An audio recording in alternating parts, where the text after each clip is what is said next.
Suara detak jarum jam Patek Philippe di pergelangan tangan Adrian Dirgantara terasa seperti dentuman godam. Di dalam kabin belakang Mercedes-Benz Maybach yang kedap suara, Adrian duduk dengan punggung tegak dan rahang mengeras. Matanya menatap tajam barisan lampu rem mobil di depannya. Semuanya merah sejauh mata memandang. Berapa lama lagi, Yusuf? Suara Adrian rendah, dingin, dan mengandung ancaman yang tak terucapkan. Yusuf, sopir pribadinya, melirik spion tengah dengan pelipis yang basah kuyup. Mohon maaf, Pak. Ada kecelakaan beruntun di kilometer 12. Truk kontainer terguling menutup 3 lajur. Polisi baru saja tiba. Adrian tidak menjawab. Ia hanya mengetukkan jari ke atas tas kerja kulit buaya di pangkuannya. Di dalamnya terdapat draft akuisisi Singapore Prime Tech, langkah strategis yang akan mengukuhkan dominasi Dirgantara Tech di Asia. Pertemuan dijadwalkan pukul 10 di Singapura. Pesawat pribadinya, Gulfstream G650, sudah siap di landasan sejak fajar. Sekarang pukul 8.45, desis Adrian. Lakukan apa saja. Jika saya kehilangan kontrak ini, kau tidak hanya kehilangan pekerjaan, tapi juga reputasimu. Sepanjang hidupnya, Adrian adalah pemenang. Baginya, waktu adalah komoditas yang bisa dipaksa tunduk. Namun pagi ini, alam semesta seolah sedang menertawakannya. Saat mobil akhirnya berhasil merayap keluar dari kemacetan, nasib buruk belum selesai. Tepat di dekat gerbang tol bandara, sebuah ban belakang meledak. Suara dentuman keras diikuti goyangan hebat membuat Yusuf harus berjuang mengendalikan kemudi. Sialan! Teriak Adrian. Ia keluar dari mobil, mengabaikan panas terik yang menyengat jas custom made miliknya. Ia menatap ke arah kejauhan, di mana menara kontrol bandara terlihat menjulang. Ia tidak punya waktu untuk menunggu ban diganti. Adrian melakukan sesuatu yang tak pernah ia bayangkan. Ia berlari ke jalan raya dan menghentikan taksi bandara tua. Ke terminal VIP. Cepat, perintahnya. Namun, karena ada kunjungan kenegaraan, jalur VIP ditutup. Lewat terminal 3 saja, Pak. Nanti jalan kaki lewat penghubung. Terus sopir taksi. Adrian tidak punya pilihan. Di terminal 3, ia melemparkan uang tanpa meminta kembalian dan berlari menembus kerumunan. Napasnya tersengal, keringat membasahi kemeja mahalnya. Ia mencapai jendela kaca besar yang menghadap langsung ke landasan pacu tepat saat ia melihat jet pribadinya, pesawat perak dengan logo Dirgantara Tech, mulai bergerak menjauh. Mesinnya menderu, pesawat itu melesat dan mengangkat hidungnya ke angkasa, meninggalkan Adrian di daratan. Adrian berdiri terpaku. Tangannya memegang tas kerja hingga buku jarinya memutih. Sebuah pesan masuk dari pilotnya, "Maaf, Pak. Otoritas bandara memberikan slot terakhir pukul 9.45. Jika tidak berangkat sekarang, pesawat tertahan hingga sore. Saya terpaksa berangkat sesuai protokol darurat yang Bapak buat sendiri." Adrian tertawa pahit. Protokolnya sendiri. Ia selalu menekankan bahwa bisnis tidak boleh menunggu siapapun, bahkan pemiliknya. Kini, sang raja efisiensi itu tertunduk. Ia tidak mungkin kembali ke kantor dengan rasa malu. Ia berjalan tanpa tujuan, menjauh dari area VIP, hingga sampai di sudut terminal yang lebih sepi dan kumuh. Ia duduk di kursi plastik keras, meletakkan tasnya di lantai, dan menyandarkan kepala ke dinding. Dunia terasa melambat. Di detik itulah, ia menyadari bahwa menit-menit yang hilang tadi bukan sekadar keterlambatan, melainkan awal dari sesuatu yang tidak pernah ada dalam agenda bisnisnya. Di tengah ribuan orang yang mengejar waktu, Adrian Dirgantara menyadari satu hal, ia baru saja kehilangan kendali atas hidupnya sendiri. Terminal 3 Bandara Soekarno-Hatta biasanya terasa seperti panggung kemenangan bagi Adrian. Biasanya, ia berjalan di sini dengan langkah terukur, dikawal oleh ajudan, menuju ruang tunggu first class yang eksklusif di mana aroma kayu cendana dan pelayan berseragam rapi menyambutnya dengan sebutan, Pak CEO. Namun kini, ia berada di sisi lain dari kaca transparan itu.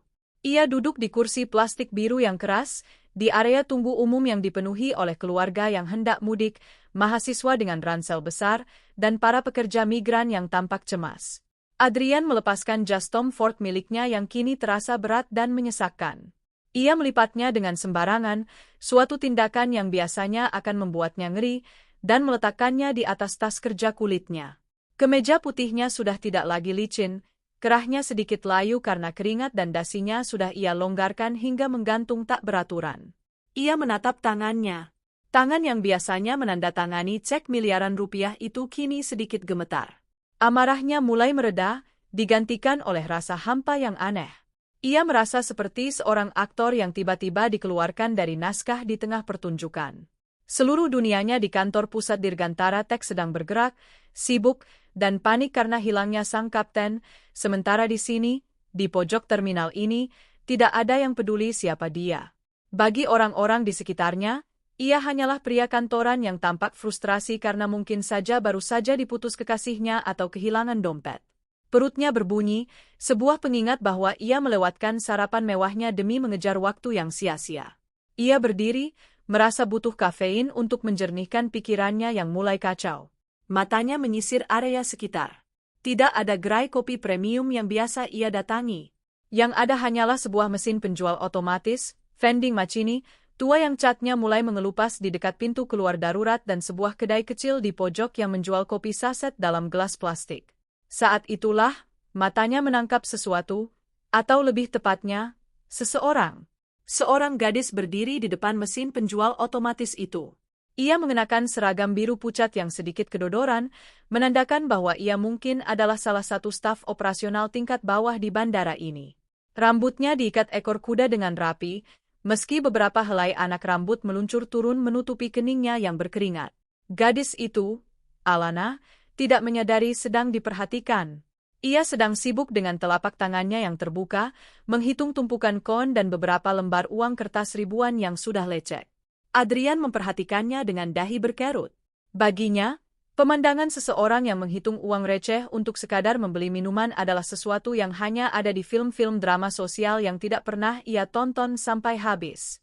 Alana memasukkan koin satu persatu. Bunyi denting logam yang jatuh ke dalam mesin itu bergema di telinga Adrian. Gadis itu tampak ragu, jarinya melayang di atas tombol pilihan minuman coklat panas dan air mineral. Ia menggigit bibir bawahnya, seolah sedang melakukan kalkulasi matematis yang sangat rumit antara keinginan dan kebutuhan. Akhirnya, ia menekan tombol air mineral, pilihan termurah. Hanya air, gumam Adrian tanpa sadar. Di dunianya, air mineral adalah sesuatu yang tersedia gratis di setiap meja rapat, seringkali berakhir setengah penuh dan dibuang begitu saja. Adrian beranjak dari kursinya, mendekat ke arah mesin tersebut, didorong oleh rasa penasaran yang tidak biasa. Ia ingin melihat lebih dekat wajah orang yang tampak begitu terbebani oleh harga sebotol air. Saat ia berdiri hanya beberapa langkah di belakang Alana, ia bisa melihat profil wajah gadis itu. Alana tidak cantik dalam artian model-model yang biasa menemani Adrian ke pesta galanya. Wajahnya polos, tanpa riasan tebal, namun ada ketenangan yang kontras dengan kelelahan di matanya. Matanya jernih, seperti air telaga yang tidak terusik badai. Alana mengambil botol airnya yang jatuh ke lubang pengambilan, lalu berbalik. Ia hampir menabrak dada Adrian karena posisi pria itu yang terlalu dekat. "Oh, maaf, Pak. Saya tidak lihat ada orang di belakang," ucap Alana cepat, suaranya lembut namun memiliki nada tegas yang alami. Ia memberikan sedikit anggukan sopan, lalu bergeser untuk memberi jalan. Adrian terpaku sejenak. Ia terbiasa dengan wanita yang menatapnya dengan pandangan memuja atau penuh maksud tersembunyi. Namun gadis ini menatapnya seolah ia hanyalah rintangan fisik di depannya. Tidak ada pengakuan akan kekuasaannya, tidak ada ketakutan akan statusnya. "Tidak apa-apa," jawab Adrian singkat, suaranya masih terdengar kaku. Alana berjalan menuju deretan kursi kayu di dekat pilar, duduk di sana, dan membuka tutup botolnya dengan perlahan. Ia meminumnya sedikit demi sedikit, seolah ingin memastikan setiap tetesnya memberikan energi maksimal. Setelah itu, ia mengeluarkan sebuah kotak makan plastik kecil dari tas kainnya. Isinya hanya nasi putih dan sepotong tempe goreng yang sudah mendingin. Adrian kembali ke kursinya sendiri, namun ia tidak bisa melepaskan pandangannya dari Alana. Ia merasa asing. Ia merasa seperti seorang antropolog yang sedang mengamati spesies yang belum pernah ia temui di hutan beton Jakarta. Gadis itu makan dengan tenang di tengah hiruk-pikuk terminal, mengabaikan pengumuman keberangkatan yang bersahutan. Kenapa dia tampak begitu damai? Batin Adrian. Adrian melihat kopinya yang ia beli tadi dari kedai kecil, kopi hitam saset yang kini sudah dingin dan terasa seperti lumpur di lidahnya. Ia membandingkan kopi mahal yang biasanya ia minum dengan kopi plastik ini, lalu membandingkan hidupnya yang penuh tekanan dengan ketenangan gadis di depannya. Ia adalah CEO dari perusahaan teknologi raksasa, namun saat ini, ia merasa lebih miskin daripada gadis berseragam biru itu. Gadis itu memiliki tujuannya, memiliki ketenangannya, sementara Adrian hanya memiliki kemarahan atas jadwal yang berantakan. Kursi plastik yang ia duduki terasa semakin keras, dan kopi dingin di tangannya terasa semakin pahit. Di terminal yang luas ini, di antara ribuan orang yang mengejar waktu, Adrian Dirgantara menyadari satu hal pahit. Ia tidak tahu bagaimana caranya sekadar duduk dan diam, tanpa merasa sedang merugi. Ia terus mengamati Alana, yang kini mulai merapikan kotak makannya. Tanpa Adrian sadari, pengamatannya ini adalah awal dari runtuhnya tembok-tembok arogansi yang telah ia bangun selama bertahun-tahun. Di bawah lampu neon bandara yang berkedip, kelas sosial yang biasanya memisahkan mereka seolah menjadi kabur oleh rasa haus yang sama, haus akan sesuatu yang lebih dari sekadar angka-angka di layar saham. Haus yang tadinya hanya gangguan kecil kini mulai terasa seperti duri di tenggorokannya. Adrian berdiri dari kursi plastik yang mulai terasa menyiksa tulang ekornya. Ia memutuskan untuk mencari sesuatu yang lebih layak daripada kopi saset yang sudah dingin di tangannya. Ia berjalan menuju sebuah minimarket kecil di area pojok terminal, tempat di mana para karyawan bandara dan penumpang kelas ekonomi biasanya mengantre. Hanya sebotol air mineral premium dan satu roti lapis, gumam Adrian saat tiba di depan kasir. Suaranya masih membawa nada otoritas, nada yang biasanya membuat orang-orang bergegas melayaninya. Kasir wanita muda itu memindai barang-barang Adrian dengan wajah datar. Totalnya Rp35.000, Pak. Adrian merogoh saku belakang celananya, mengeluarkan dompet kulit Hermes yang tipis namun berisi deretan kartu kredit hitam tanpa batas limit. Ia menyerahkan salah satu kartu paling bergengsi miliknya. Namun, saat kasir memasukkannya ke mesin EDC, mesin itu mengeluarkan bunyi PIP panjang yang tidak menyenangkan. Maaf, Pak. Transaksinya ditolak. Declined, ucap kasir itu. Adrian mengerutkan dahi. Coba lagi. Mungkin sinyalmu yang bermasalah. Percobaan kedua. Hasilnya sama. Adrian mulai merasa panas di tengkuknya. Ia mencoba kartu kedua, kartu dari Bank Swiss yang seharusnya bisa membeli seluruh isi toko ini. Hasilnya tetap sama, ditolak. Ia lupa bahwa sistem keamanan perbankannya sangat sensitif. Pergerakan yang tidak biasa, seperti mematikan ponsel dalam waktu lama, penggunaan taksi yang tidak terdaftar, dan pembatalan penerbangan mendadak, memicu protokol penguncian otomatis karena dugaan pencurian identitas. Ada kartu lain, Pak? Atau tunai saja? Antrean di belakang sudah panjang, ucap kasir itu dengan nada yang mulai tidak sabar. Adrian menoleh ke belakang. Benar saja, ada sekitar 5 orang yang menatapnya dengan pandangan kesal. Seorang pria dengan seragam teknisi bahkan berdecak keras. Untuk pertama kalinya dalam hidupnya, Adrian Dirgantara merasa sangat kecil. Ia tidak membawa uang tunai.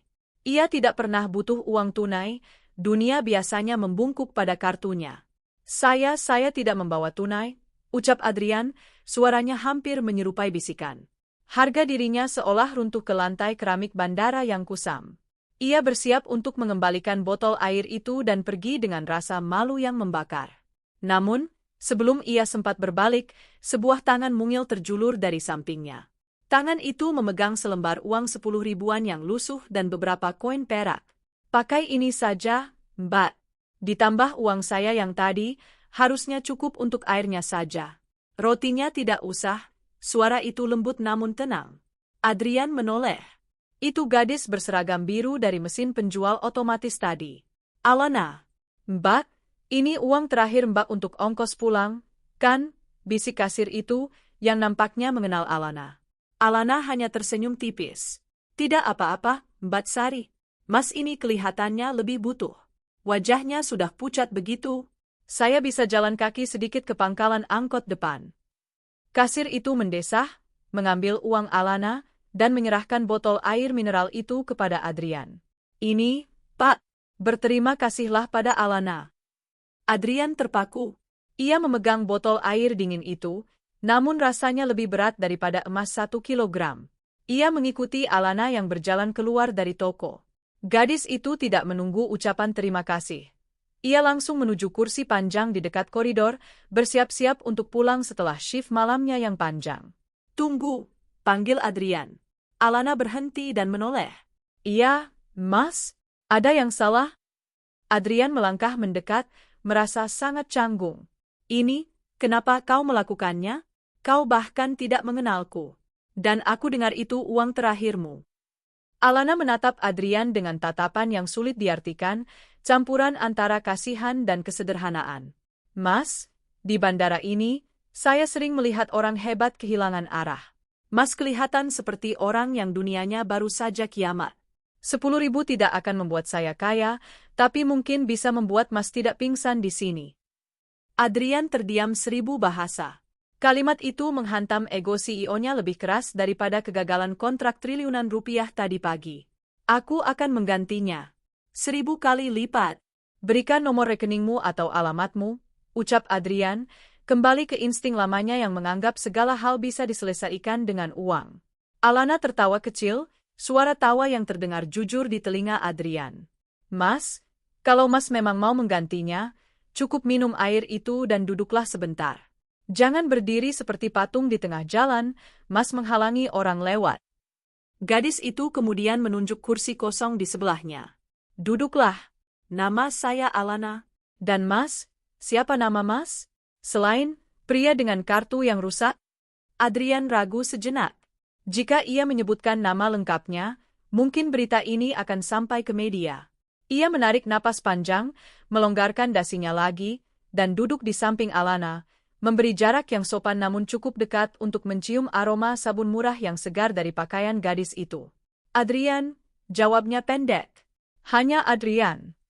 Di bawah lampu terminal yang mulai meredup karena hari semakin siang, di antara deru mesin pesawat yang lepas landas di kejauhan, Adrian Dirgantara baru saja melakukan transaksi paling penting dalam hidupnya, sebuah botol air mineral yang dibayar dengan ketulusan seorang asing. Dan untuk pertama kalinya, ia tidak merasa sedang melakukan bisnis, ia merasa sedang menjadi manusia. Suasana di koridor Terminal 3 terasa berbeda bagi Adrian sekarang. Duduk di samping Alana, aroma lantai yang baru dipel dan bisingnya pengumuman keberangkatan terasa seperti latar belakang sebuah dunia yang selama ini hanya ia lihat dari balik kaca mobil anti peluru. Adrian membuka tutup botol air mineral pemberian Alana. Tegukan pertama terasa luar biasa menyegarkan, seolah air itu membasuh debu kemarahan yang menyumbat tenggorokannya. "Jadi, Adrian," Alana memulai percakapan, menyebut nama itu tanpa beban seolah mereka adalah kawan lama. "Apa yang membuat pria dengan jas seharga motor saya ini terjebak di pojok terminal kumuh, sendirian, dan dengan kartu kredit yang mogok?" Adrian melirik jasnya yang tergeletak di pangkuan. Ia tersenyum getir. "Aku tertinggal pesawat. Pesawat yang seharusnya membawaku ke kesepakatan terbesar dalam hidupku. Dan soal kartu itu, anggap saja sistem keamanannya terlalu pintar untuk kebaikanku sendiri." Alana manggut-manggut sambil merapikan tas kainnya. "Tertinggal pesawat memang menyebalkan. Tapi setidaknya Mas tidak kehilangan pekerjaan, kan? Banyak orang di sini yang kalau telat 5 menit saja, besoknya sudah tidak boleh masuk kerja lagi." Adrian terdiam. Ia ingin mengatakan bahwa ia adalah pemilik perusahaan, bahwa ia tidak bisa dipecat. Namun, ada sesuatu dari cara Alana menatapnya yang membuatnya ingin tetap menjadi Adrian saja. "Aku bekerja di bidang teknologi. Semuanya tentang kecepatan. Jika kau lambat, kau mati." Kedengarannya melelahkan, sahut Alana ringan. Ia kemudian menyandarkan punggungnya ke kursi kayu yang keras, menatap langit-langit terminal yang tinggi. "Saya sudah setahun bekerja di sini. Tugas saya memastikan toilet di area sayap timur tetap wangi dan lantai ini mengkilap. Orang-orang biasanya tidak melihat saya. Saya seperti hantu berbaju biru. Mereka lewat, mengotori lantai, dan saya membersihkannya lagi." Adrian menoleh, memperhatikan tangan Alana. Tangan itu kecil, namun kulitnya tampak kasar di beberapa bagian, mungkin karena terlalu sering bersentuhan dengan cairan pembersih kimia. "Kau tidak membencinya?" "Maksudku, pekerjaan itu melelahkan." Alana menggeleng pelan. Ada hal yang lebih melelahkan daripada bekerja, Adrian. Yaitu melihat adikmu sakit dan kau tidak bisa melakukan apa-apa karena tidak punya biaya.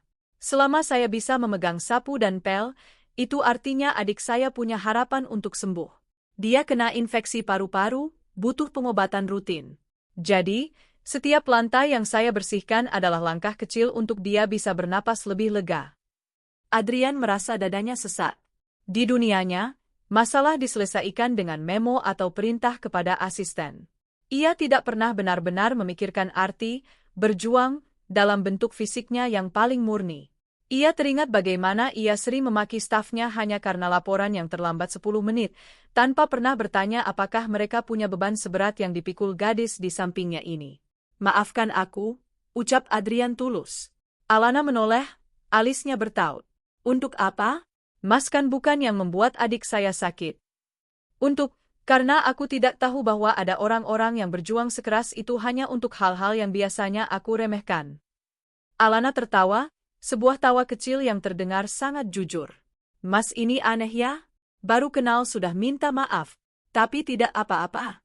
Kebanyakan orang, berjas, yang lewat di depan saya bahkan tidak pernah melihat mata saya saat saya sedang mengepel. Mas setidaknya mau duduk di sini dan minum air dari uang receh saya. Tiba-tiba, ponsel Alana berbunyi. Sebuah ponsel model lama dengan layar yang sudah retak di sudutnya. Ia menjawab dengan cepat, wajahnya mendadak cerah. Iya, Bu, Bima sudah bangun? Syukurlah. Bilang padanya kakak sebentar lagi pulang. Kakak bawa roti saset untuknya. Setelah menutup telepon, Alana berdiri. Saya harus pulang. Jam shift saya sudah lewat 30 menit. Kalau kelamaan di sini, saya bisa tertinggal angkot terakhir yang harganya murah. Adrian ikut berdiri, secara refleks ia ingin memanggil supirnya untuk mengantar Alana, namun ia teringat bahwa ia saat ini tidak punya apa-apa di mata dunia, setidaknya di mata sistem bank dan status penyamarannya yang tidak disengaja. Alana, tunggu, Adrian menahan langkah gadis itu. Aku tidak tahu bagaimana cara membalas ini sekarang. Tapi bisakah kita bertemu lagi? Maksudku, aku ingin setidaknya mengganti uangmu. Alana menatap Adrian lama, mencari sesuatu di mata pria itu. Ia melihat ketulusan, bukan sekadar basa-basi pria kaya yang sedang bosan. Ia merobek selembar kertas kecil dari buku catatan saku di seragamnya, menuliskan sesuatu, dan memberikannya pada Adrian. Itu nomor telepon saya. Bukan untuk ganti rugi, tapi kalau Mas Adrian masih merasa kiamat karena tertinggal pesawat, telepon saja. Siapa tahu saya punya cadangan 10.000 lagi untuk beli air mineral, canda Alana sambil mengedipkan sebelah matanya. Adrian melihat punggung Alana menjauh, sosok kecil berbaju biru yang perlahan hilang di antara kerumunan penumpang. Di tangannya, selembar kertas kecil itu terasa lebih berharga daripada dokumen kontrak yang ada di tas kerjanya. Adrian menarik napas panjang. Ia masih berada di bandara yang sama, namun rasanya udara yang ia hirup sekarang sedikit lebih ringan. Ia kembali duduk, memandangi nomor telepon itu dengan senyum tipis yang jarang terlihat di wajahnya yang kaku. Sang bos besar baru saja mendapat pelajaran pertama tentang apa yang ada di balik seragam, sebuah martabat yang tidak bisa dibeli dengan saham manapun. Adrian masih terduduk di kursi plastik yang sama meski Alana telah lama menghilang dari pandangannya. Di tangan kanannya, ia menggenggam botol air mineral yang sudah setengah kosong, dan di tangan kirinya, secarik kertas dengan nomor telepon Alana. Di depannya, layar monitor besar terus berganti, menampilkan jadwal keberangkatan dan kedatangan yang tak henti-henti. Dulu, Adrian melihat jadwal itu sebagai angka-angka yang harus ditaklukkan. Namun kini, ia melihatnya sebagai jutaan napas manusia yang berpapasan. Mas masih di sini? Adrian tersentak. Alana kembali. Gadis itu terengah-engah, wajahnya sedikit kemerahan. Kau belum pulang? Tanya Adrian, ada nada lega yang tidak bisa ia sembunyikan dalam suaranya. Alana terkekeh sambil menyeka keringat di dahinya dengan ujung lengan seragamnya. Angkotnya mogok di depan gerbang terminal. Daripada saya bengong menunggu montir yang tidak jelas kapan datangnya, saya kembali ke sini. Ternyata Mas Adrian masih betah melamun. Alana duduk kembali di samping Adrian, kali ini lebih santai. Ia mengeluarkan sebuah roti saset yang tadi ia sebutkan di telepon, Roti coklat murah yang dibungkus plastik mengkilap. Ia membaginya menjadi 2 dan menyodorkan separuhnya kepada Adrian. "Makanlah. Tadi kan rotinya tidak jadi dibeli karena kartunya mogok," ucap Alana.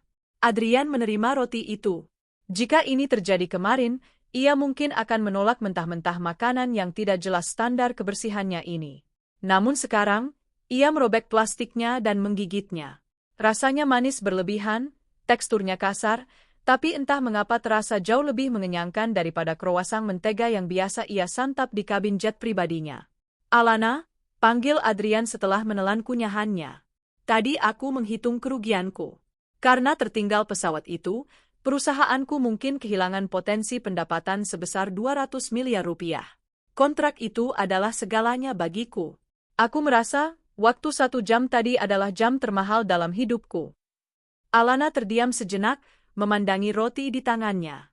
Ia tidak tampak terkejut dengan angka miliaran yang disebutkan Adrian. Baginya, angka itu mungkin terdengar seperti dongeng yang tidak nyata. 200 miliar ya? Alana mengulanginya pelan. "Itu angka yang banyak sekali.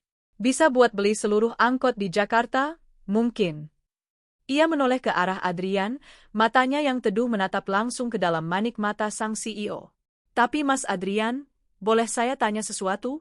Kalau tadi Mas tetap naik pesawat itu, lalu terjadi sesuatu di atas sana, atau kalau Mas sampai di Singapura tapi tiba-tiba jantung Mas berhenti karena terlalu stres memikirkan uang itu, apakah 200 miliar itu bisa membeli 1 menit tambahan untuk Mas bernapas?" Adrian tertegun. Pertanyaan itu terdengar klise, namun keluar dari mulut seseorang yang setiap harinya berjuang demi uang receh, maknanya menjadi sangat berat. "Waktu itu bukan cuma uang, Mas," lanjut Alana lembut. "Waktu itu napas. Selama Mas masih bisa duduk di sini, makan roti separuh sama saya, dan masih bisa mengeluh tentang kerugian, itu artinya Mas belum rugi apa-apa. Mas masih punya modal untuk hidup. Orang-orang di rumah sakit, termasuk adik saya, mereka tidak peduli soal kontrak triliunan. Mereka cuma mau 1 jam lagi untuk tidak merasa sakit. Itu jam yang paling mahal, Mas." Adrian merasa dunianya seolah terbalik. Selama ini, ia mendefinisikan dirinya melalui pencapaian, angka di saldo bank, dan kecepatan ekspansi bisnis. Ia menganggap waktu sebagai musuh yang harus dipacu. Namun, Alana baru saja mendefinisikan waktu sebagai anugerah yang harus dinikmati. "Aku selalu merasa jika aku berhenti semenit saja, aku akan tertinggal oleh dunia. Aku Adrian jujur. Aku tidak pernah benar-benar bernapas tenang seperti yang kau katakan." Alana tersenyum, sebuah senyuman yang membuat Adrian merasa bahwa kegagalannya pagi ini bukanlah sebuah bencana, melainkan sebuah kesempatan. "Dunia tidak akan kiamat kalau Mas Adrian telat sehari. Lihat saja bandara ini. Ribuan orang tertunda, ribuan orang kesal, tapi besok matahari tetap terbit, kan?" Mereka duduk dalam keheningan selama beberapa saat. Suara bising bandara mendadak terasa seperti musik latar yang harmonis. Adrian memperhatikan bagaimana Alana menikmati setiap gigitan rotinya, bagaimana ia tampak sangat bersyukur hanya karena bisa duduk sebentar sebelum menempuh perjalanan pulang yang jauh. "Kau benar," bisik Adrian. "Aku sudah terlalu lama berlari sampai lupa caranya berjalan." "Nah, kalau begitu," Alana berdiri lagi setelah menghabiskan rotinya. "Mumpung Mas lagi belajar berjalan, jangan lupa minum airnya sampai habis. Saya benar-benar harus pergi sekarang." Montir angkotnya sudah memberi kode di grup WhatsApp karyawan. Alana melambaikan tangan dan berjalan menjauh dengan langkah ringan. Kali ini, Adrian tidak mencegahnya. Ia memandangi botol air mineral di sampingnya. Ia menyadari satu hal, kontrak 200 miliar itu mungkin memang hilang, tetapi ia baru saja mendapatkan perspektif yang tidak akan pernah bisa ia beli dengan uang sebanyak apapun. Untuk pertama kalinya dalam bertahun-tahun, Adrian Dirgantara menyandarkan punggungnya, memejamkan mata, dan benar-benar menarik napas panjang. Bukan napas seorang CEO yang diburu waktu, melainkan napas seorang pria yang baru menyadari bahwa ia masih hidup. "Bagaimana, Adrian? Apakah pelajaran dari Alana ini cukup menampar sang bos besar? Mau lanjut ke bab 6 untuk melihat bagaimana Adrian memulai penyamarannya?" Adrian berdiri dari kursi plastiknya dengan tekad yang baru. Ia tidak menghubungi Yusuf, sopirnya. Ia juga tidak menelepon banknya untuk membuka blokir kartu kreditnya melalui jalur VIP. Ada sebuah dorongan aneh di dalam dirinya, sebuah rasa penasaran yang mendesak untuk mengetahui seperti apa rasanya hidup tanpa tameng kekayaan. Ia ingin melihat dunia yang Alana tinggali, dunia di mana Rp10.000 adalah nyawa dan nasi tempe adalah kemewahan. Ia melepas dasi sutranya, menggulungnya, dan memasukkannya ke dalam tas kerja.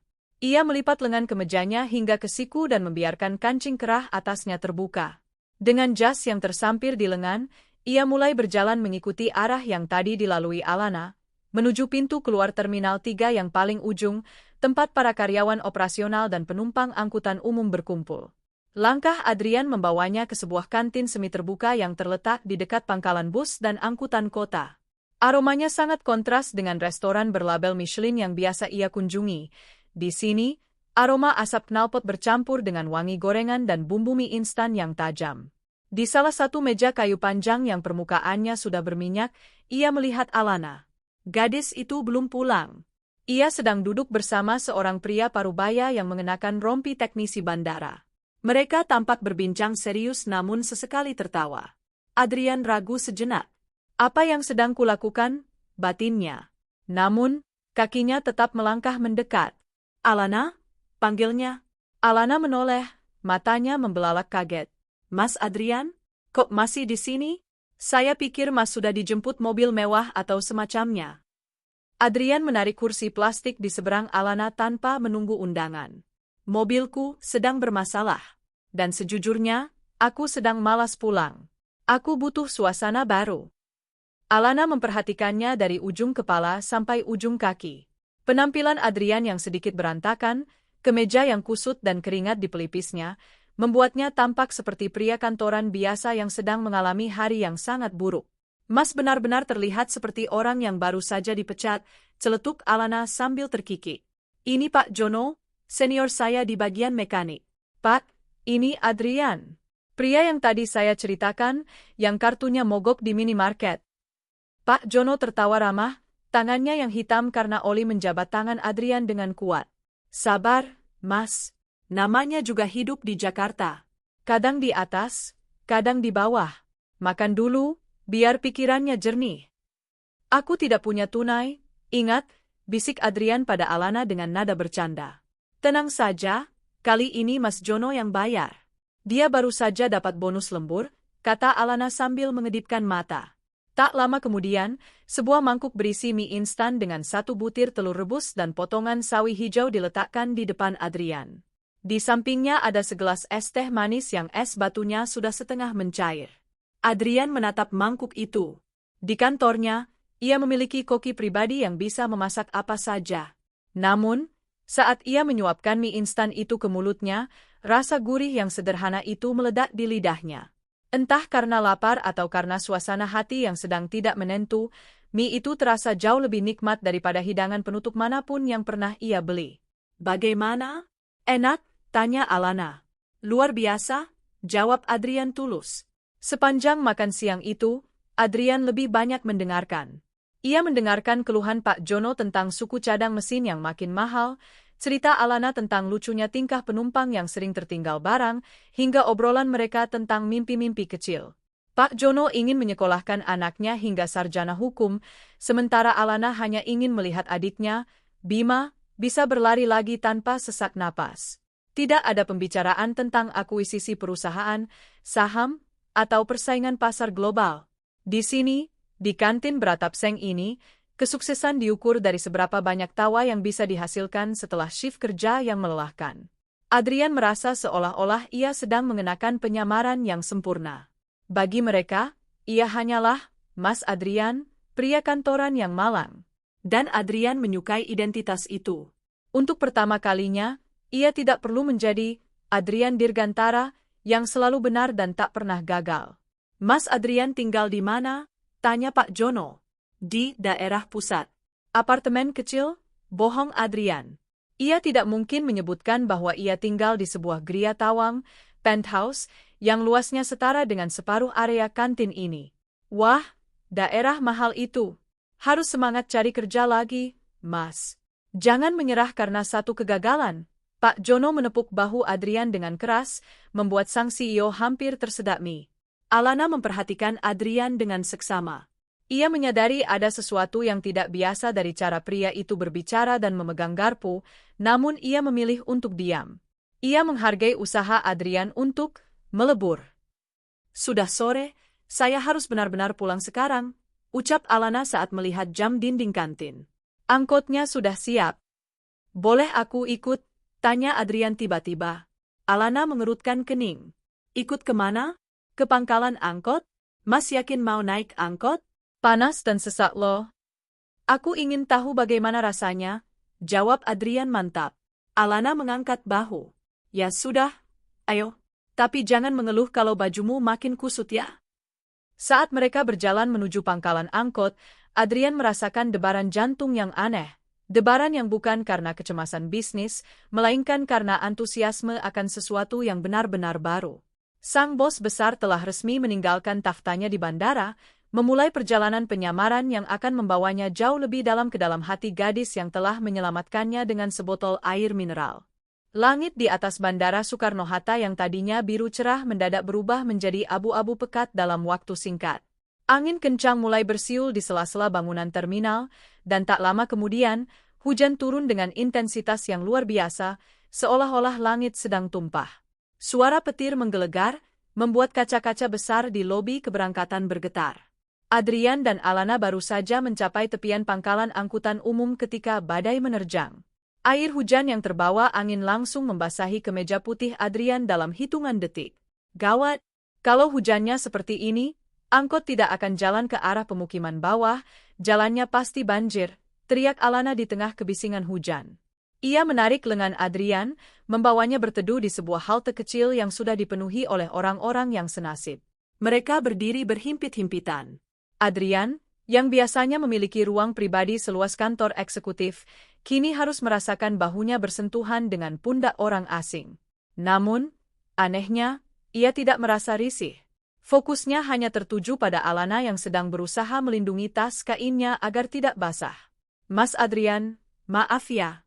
Niatnya mau ikut melihat dunia luar, malah terjebak badai, ucap Alana sambil tertawa kecil, meski wajahnya tampak cemas. Tidak apa-apa, Alana. Ini pengalaman baru, jawab Adrian. Ia melepas jasnya yang sudah lembab dan menyampirkannya di atas kepala Alana untuk melindunginya dari percikan air hujan yang masuk ke halte. Jas mahal mas nanti rusak. Jas bisa dibeli lagi, Alana. Kalau kau sakit, siapa yang akan menjaga Bima? Sahut Adrian spontan. Alana terdiam, menatap Adrian dengan pandangan yang sulit diartikan. Di bawah naungan jas mahal itu, dalam jarak yang hanya terpaut beberapa sentimeter, Alana melihat mata Adrian. Tidak ada lagi sorot tajam yang penuh tuntutan seperti saat mereka pertama kali bertemu. Yang ada hanya ketulusan seorang pria yang sedang mencoba peduli. Di tengah suasana yang kacau itu, perhatian mereka teralih oleh seorang nenek tua yang duduk di pojok halte. Nenek itu tampak kebingungan, memeluk sebuah bungkusan kain dengan gemetar. Ia terus bergumam tentang Terminal 2 dan pesawat ke Surabaya. Alana segera mendekat, mengabaikan kakinya yang terciprat genangan air. Nenek mau kemana? Ini Terminal 3, Nek. Terminal 2 masih jauh dari sini. Nenek itu mendongak dengan mata berkaca-kaca. Anak cucu nenek menunggu di sana. Nenek takut ketinggalan pesawat. Adrian melihat jam tangannya. Jika dalam kondisi normal, ia akan memanggil petugas keamanan untuk mengurus hal ini. Namun, ia melihat Alana dengan sabar menenangkan nenek itu, mengusap punggungnya, dan mencoba menjelaskan situasi. Adrian merasa terpanggil. Ia menyadari bahwa kekuatannya sebagai CEO bukan hanya tentang memerintah, tapi tentang memberi solusi. Tunggu di sini, ucap Adrian pada Alana. Ia menerobos hujan menuju sebuah stan taksi resmi yang berada tak jauh dari halte. Dengan wibawa yang masih melekat meski pakaiannya basah, ia berbicara pada petugas di sana. Saya butuh 1 unit untuk mengantar nenek ini ke Terminal 2 sekarang juga. Saya tidak punya tunai, tapi... Ia melepas jam tangan Patek Philippe-nya sejenak, lalu teringat sesuatu. Ia merogoh saku jasnya dan menemukan sebuah kartu-kartu akses darurat perusahaan yang biasanya terhubung dengan dana tak terbatas untuk operasional lapangan. Ia mencoba menggeseknya di mesin pembayaran taksi yang lebih modern. Berhasil. Kartu operasional itu tidak diblokir karena tidak termasuk dalam akun personal yang dicurigai. Sebuah taksi datang. Adrian kembali ke halte, membantu Alana memapah nenek itu masuk ke dalam mobil. Ia memberikan sejumlah uang, yang baru saja ia tarik dari mesin ATM bandara menggunakan kartu operasional tersebut, kepada sopir taksi. Pastikan nenek ini sampai ke gerbang keberangkatannya dengan selamat, perintah Adrian tegas. Setelah taksi itu pergi, Alana menatap Adrian dengan takjub. Mas hebat juga ya. Ternyata Mas punya kartu sakti lain. Adrian terkekeh, merasa ada beban besar yang terangkat dari bahunya. Hanya keberuntungan, Alana. Hujan mulai mereda menjadi rintik-rintik tipis. Suasana di halte menjadi lebih tenang. Mereka kembali duduk di bangku panjang yang mulai kosong. Kehangatan mulai menjalar di hati Adrian. Ia menyadari bahwa membantu satu orang nenek tadi memberinya kepuasan yang jauh lebih besar daripada memenangkan tender manapun yang pernah ia tangani. Mas Adrian, panggil Alana pelan. Terima kasih ya. Mas ternyata orang baik. Banyak orang kaya yang saya temui, tapi tidak banyak yang mau basah-basahan demi orang asing. Adrian menatap tangannya yang basah. Mungkin karena hari ini aku belajar dari guru yang tepat, Alana. Di bawah langit yang mulai menampakkan semburat jingga setelah badai, Adrian merasa tembok pembatas antara dirinya dan dunia luar telah runtuh. Ia bukan lagi sekadar bos kaya yang ketinggalan pesawat.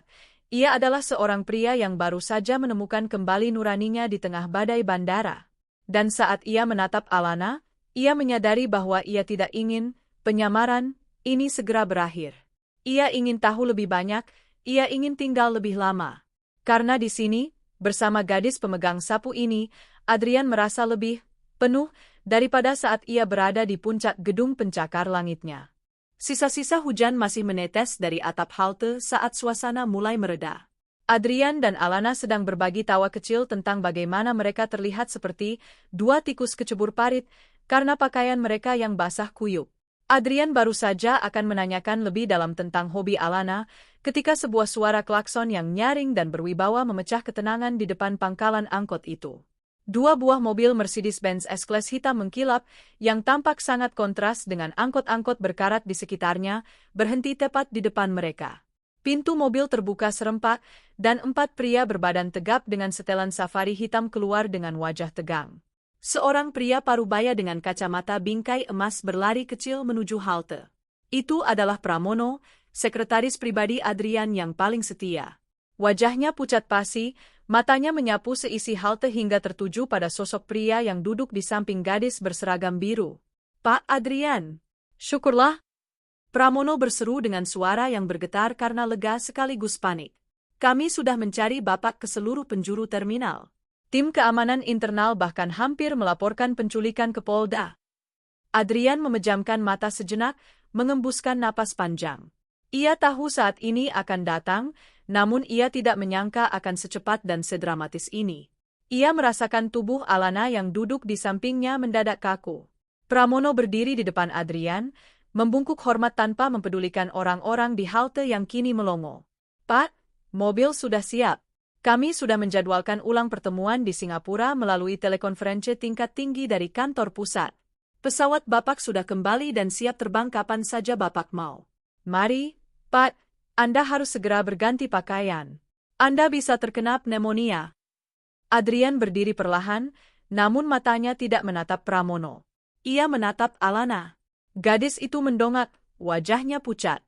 Matanya yang tadinya penuh binar persahabatan kini dipenuhi oleh keterkejutan dan rasa sakit. Ia melihat ke arah mobil-mobil mewah itu, lalu ke arah pria-pria berbadan tegap, dan akhirnya kembali ke pria di sampingnya, pria yang tadi makan mie instan bersamanya dan meminjamkan jas untuk melindunginya dari hujan. Pak, Adrian? Suara Alana sangat kecil, hampir tenggelam oleh suara mesin mobil yang menderu pelan. Jadi, Mas ini benar-benar Adrian Dirgantara yang ada di berita ekonomi itu. Adrian mencoba meraih tangan Alana, namun gadis itu secara refleks menarik tangannya kembali. Alana, dengarkan aku. Aku tidak bermaksud membohongimu. Semuanya terjadi begitu saja? Bapak CEO, Sela Alana dengan senyum pahit yang menusuk hati Adrian. Ternyata benar kata orang kaya punya cara unik untuk bersenang-senang. Apa menonton saya menghitung uang receh tadi adalah bagian dari hiburan Bapak hari ini? Tidak, Alana. Bukan begitu, tegas Adrian. Namun, Pramono yang tidak memahami situasi justru memperburuk keadaan. Maaf, Mbak. Bapak sedang sibuk dan harus segera kembali memimpin perusahaan bernilai triliunan. Terima kasih sudah menjaga Bapak selama kekacauan ini. Pramono kemudian menyodorkan sebuah kartu nama dan beberapa lembar uang ratusan ribu dari dompetnya kepada Alana. Ini untuk kompensasi waktu Anda. Wajah Alana memerah. Ia berdiri dengan martabat yang masih utuh. Ia mengabaikan uang dari Pramono dan menatap Adrian dengan pandangan yang membuat Adrian merasa lebih miskin daripada saat ia tidak punya uang di minimarket tadi. Saya membantu Mas Adrian, maksud saya, Pak Adrian, karena saya pikir Bapak adalah manusia yang sedang kesulitan. Bukan karena saya ingin kompensasi, ucap Alana tegas. Ia mengambil tas kainnya yang basah. Terima kasih atas pengalaman, penyamarannya, Pak. Tapi tempat saya memang di sini, di antara lantai yang kotor. Dan tempat Bapak ada di atas sana.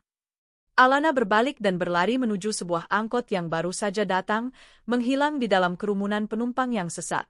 Alana, tunggu. Adrian hendak mengejar, namun langkahnya dihalangi oleh tim keamanannya. Mohon maaf, Pak. Situasi tidak aman. Banyak kerumunan yang mulai mengenali Anda. Kita harus pergi sekarang juga, ujar kepala pengawal dengan nada mutlak. Adrian terpaksa masuk ke dalam mobil. Pintu tertutup dengan suara blup yang solid, memisahkan dirinya dari udara luar, dari aroma hujan, dan dari gadis yang baru saja memberinya pelajaran hidup paling berharga. Di dalam kabin yang sejuk dan harum parfum mahal itu, Adrian duduk terdiam. Ia melihat bayangannya di kaca mobil. Ia kembali menjadi sang CEO yang berkuasa. Segala fasilitas kemewahan kembali ke tangannya dalam sekejap. Namun, saat ia meraba saku celananya dan menemukan secari kertas nomor telepon Alana yang kini sedikit basah, ia menyadari satu hal.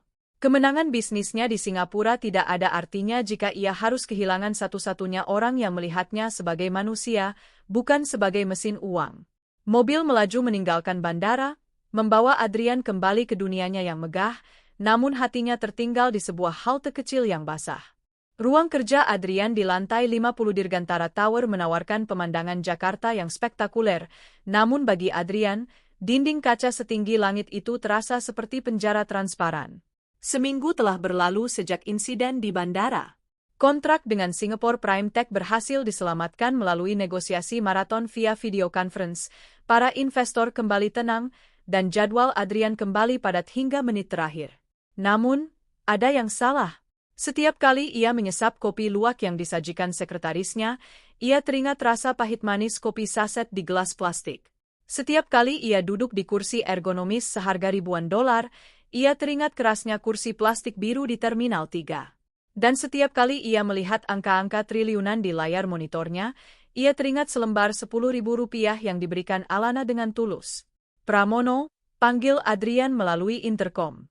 Pramono masuk dengan cepat, membawa tablet di tangannya. Iya, Pak. Jadwal makan malam dengan Dewan Komisaris sudah dikonfirmasi pukul 7. Batalkan, ucap Adrian tanpa menoleh dari jendela. Tapi Pak, ini perayaan keberhasilan akuisisi. Aku bilang batalkan, potong Adrian dengan nada yang tidak bisa dibantah. Ia berbalik, matanya menatap tajam ke arah sekretarisnya. Dan berikan aku laporan tentang staf operasional bandara bagian kebersihan sayap timur yang bernama Alana. Sekarang, Pramono tampak ragu sejenak, namun ia segera mengangguk. Sebenarnya, saya sudah mencarinya atas inisiatif sendiri, Pak. Namun, manajer operasional bandara mengatakan bahwa staf bernama Alana telah mengundurkan diri 3 hari yang lalu. Jantung Adrian seolah berhenti berdetak. Mengundurkan diri? Kenapa? Kabarnya, adiknya mengalami komplikasi serius dan harus dipindahkan ke rumah sakit di daerah pinggiran yang lebih terjangkau. Dia tidak bisa lagi membagi waktu antara shift malam dan menjaga adiknya. Adrian tidak menunggu penjelasan lebih lanjut. Ia menyambar jasnya dan berjalan cepat menuju lift pribadi. Cari tahu di rumah sakit mana mereka berada. Dan kali ini, jangan bawa iring-iringan mobil. Siapkan satu mobil biasa yang tidak mencolok. Aku akan pergi sendiri. Tapi Pak, keamanan Anda. Ini perintah, Pramono. 2 jam kemudian, Adrian berdiri di depan sebuah bangsal umum di sebuah rumah sakit pemerintah yang penuh sesak. Aroma disinfektan yang tajam dan suara tangis bayi dari koridor sebelah menyambutnya. Ia melihat sekeliling, merasa sangat asing di tempat di mana setiap orang tampak sedang berjuang hidup dan mati. Di pojok bangsal, di balik tirai hijau yang sedikit robek, ia menemukan Alana. Gadis itu sedang duduk di kursi kayu kecil samping tempat tidur pasien. Ia tampak jauh lebih kurus dan lelah dibandingkan saat mereka di bandara. Matanya terpejam, kepalanya bersandar pada tepian ranjang tempat seorang bocah laki-laki kecil terlelap dengan selang oksigen di hidungnya. Adrian mendekat dengan langkah pelan. Rasa bersalah menghujamnya saat melihat pemandangan itu. Inilah beban yang diceritakan Alana, beban yang tidak bisa diselesaikan hanya dengan kartu kredit yang berfungsi kembali. Ah! Bisik Adrian pelan. Alana tersentak bangun. Saat ia melihat siapa yang berdiri di depannya, matanya yang sayu berubah menjadi waspada. Pak Adrian, bagaimana Bapak bisa? Kenapa Bapak di sini? Aku datang untuk minta maaf, ucap Adrian tulus. Ia tidak duduk, ia berdiri di depan Alana dengan sikap merendah yang tidak pernah ia tunjukkan pada siapapun. Soal di bandara, soal sekretarisku, dan soal kebohonganku. Aku tidak bermaksud menjadikan kesulitanmu sebagai hiburan. Aku hanya merasa menjadi diriku sendiri saat bersamamu. Alana terdiam, menatap adiknya yang sedang tidur. Dunia kita terlalu jauh, Pak. Bapak lihat tempat ini? Ini adalah dunia saya. Di sini, uang 10.000 adalah antara makan siang atau ongkos bus. Sementara di dunia Bapak, uang itu tidak ada harganya. Saya merasa bodoh karena sempat mengasihani orang terkaya di kota ini. Kau tidak salah, Alana. Akulah yang harus dikasihani. Adrian berlutut di depan kursi Alana, mengabaikan lantai rumah sakit yang mungkin kotor bagi standar hidupnya. Aku punya segalanya, tapi aku tidak punya ketenangan yang kau miliki. Aku menghabiskan seminggu ini mencoba melupakan percakapan kita, tapi aku tidak bisa. Aku merindukan cara kau melihat dunia. Alana menatap Adrian, mencari tanda-tanda kesombongan di wajah pria itu, namun ia hanya menemukan kesedihan yang jujur. Bima butuh perawatan lebih baik, ucap Adrian sambil melirik bocah di ranjang. Bukan sebagai kompensasi karena aku membohongimu, tapi karena aku ingin temanku, satu-satunya orang yang memberiku air saat aku haus, tidak perlu memikul beban ini sendirian lagi. Biarkan aku membantu, Alana. Kali ini, bukan sebagai CEO, tapi sebagai Adrian. Air mata mulai menggenang di sudut mata Alana. Keteguhannya mulai runtuh di hadapan ketulusan pria yang sebelumnya ia anggap sebagai pangeran palsu. Di bangsal yang sempit dan pengap itu, sebuah jembatan mulai dibangun kembali di atas jurang perbedaan kelas yang begitu dalam. Adrian menyadari bahwa pencariannya bukan lagi tentang kontrak atau kekuasaan, melainkan tentang menebus waktu yang sempat ia sia-siakan tanpa memiliki rasa empati. 3 bulan telah berlalu sejak pertemuan penuh air mata di bangsal rumah sakit yang sempit itu. Pagi ini, udara di area Taman Rehabilitasi Dirgantara Medical Center, sebuah fasilitas kesehatan nirlaba yang baru saja diresmikan Adrian, terasa segar dan penuh harapan. Matahari baru saja naik, menyinari dedaunan hijau yang masih basah oleh embun. Adrian berdiri di selasar, tidak lagi mengenakan setelan jas 3 lapis yang kaku. Ia hanya memakai kemeja katun ringan dengan lengan yang digulung. Di tangannya, ia memegang 2 gelas kopi dari kedai kecil di seberang jalan, bukan kopi mahal dari mesin otomatis kantornya. Di tengah taman, seorang bocah laki-laki berusia 7 tahun tampak sedang tertatih-tatih melangkah, dipandu oleh seorang fisioterapis. Itu Bima. Wajahnya tidak lagi pucat. Rona merah di pipinya menandakan paru-parunya kini berfungsi dengan jauh lebih baik setelah menjalani serangkaian operasi dan perawatan intensif yang didanai sepenuhnya oleh Yayasan Baru Adrian. Di samping Bima, Alana berjalan perlahan, memberikan semangat dengan senyum yang tidak pernah pudar. Alana tidak lagi mengenakan seragam biru petugas kebersihan. Ia kini mengenakan pakaian kasual yang sederhana namun rapi. Ia bekerja sebagai koordinator kesejahteraan staf di perusahaan Adrian, sebuah posisi yang diciptakan Adrian untuk memastikan bahwa tidak ada lagi hantu berbaju biru di perusahaannya yang nasibnya terabaikan. Dia luar biasa, bukan? Suara Alana memecah lamunan Adrian saat gadis itu menghampirinya. Adrian tersenyum dan menyerahkan salah satu gelas kopi. Dokter bilang, dalam sebulan dia bisa berlari. Aku sudah membelikannya sepatu lari yang paling bagus. Alana menerima kopi itu, menyesapnya, dan mendesah nikmat. Terima kasih, Adrian. Bukan hanya untuk Bima, tapi untuk semuanya. Untuk kesempatan ini. Adrian menggeleng pelan.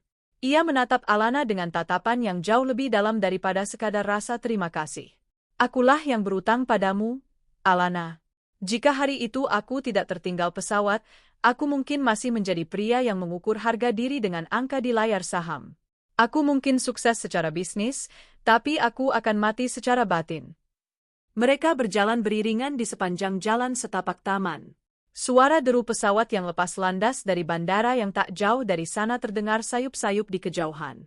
Dulu, suara itu bagi Adrian adalah pengingat akan persaingan dan kecepatan. Sekarang, suara itu hanyalah latar belakang dari sebuah kehidupan yang ia nikmati setiap detiknya. Kau tahu, ucap Adrian tiba-tiba, langkahnya terhenti. Banyak orang bertanya padaku, kenapa aku sekarang sering terlihat di terminal umum atau makan di kantin karyawan.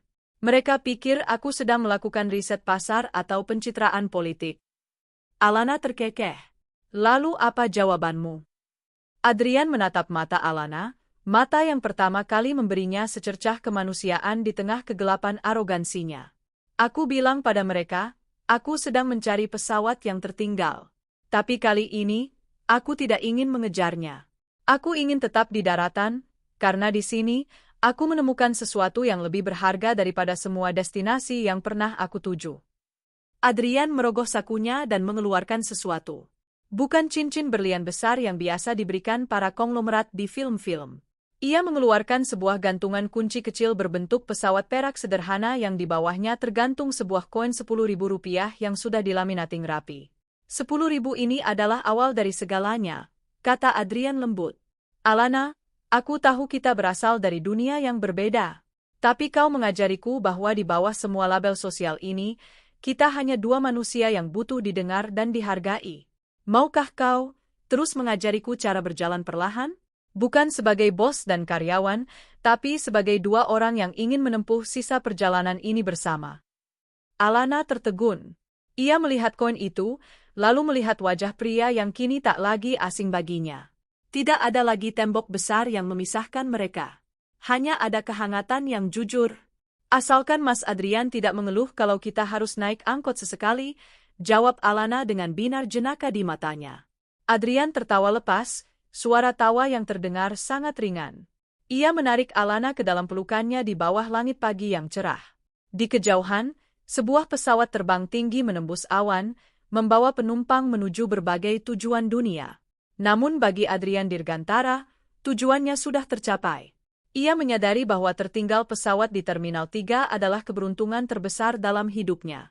Karena di sana, di antara kursi plastik keras dan aroma kopi dingin, ia tidak hanya kehilangan jadwal terbangnya, tapi ia menemukan hatinya yang telah lama hilang. Dan baginya, itu adalah penerbangan paling indah yang pernah ia jalani, tanpa perlu meninggalkan bumi. Tamat.